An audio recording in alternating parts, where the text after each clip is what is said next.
अस्सलाम वालेकुम। डॉक्टर रविश नदीम साहब की एक खूबसूरत नज़्म आपके साथ शेयर करता हूँ। इसका उन्वान है बेखबरी के पार का मौसम।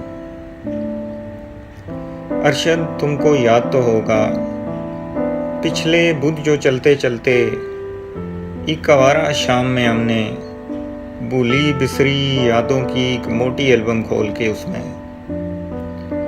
लंबे बाल और सांवले रंग की एक लड़की पर सीधे हाथ की उंगली रखकर खुशबू जैसी बातों को उन्वान किया था, जिसके नर्मो नाजुक गाल के डिंपल की तुम कसमें खाया करते थे, जिसकी सांवली रंगत पर मैं नज़में लिखा करता था। हमने उस आवारा शाम में कितने घंटों उस लड़की की बातें की थी, उसके हाथों, होंठों, आंखों, गालों की तारीफें की थी।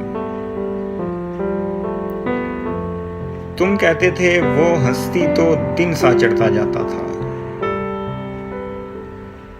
मैं कहता था वो चलती तो वक्त भी थम सा जाता था।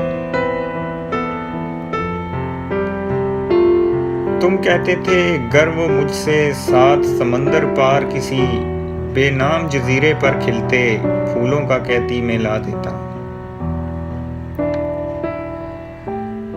मैं कहता था गर वो मुझसे दूर शफक में बसने वाली एक किरण की ख्वाहिश करती मैं ला देता।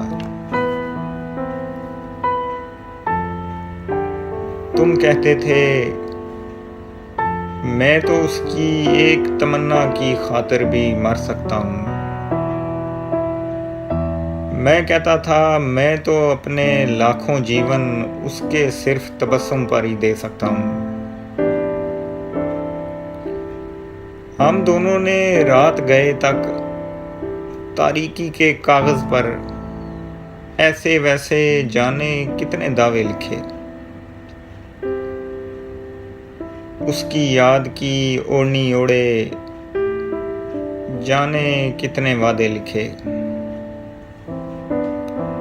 प्यारे अरशद, कल कॉलेज के एक पुराने दोस्त ने मुझको बतलाया है,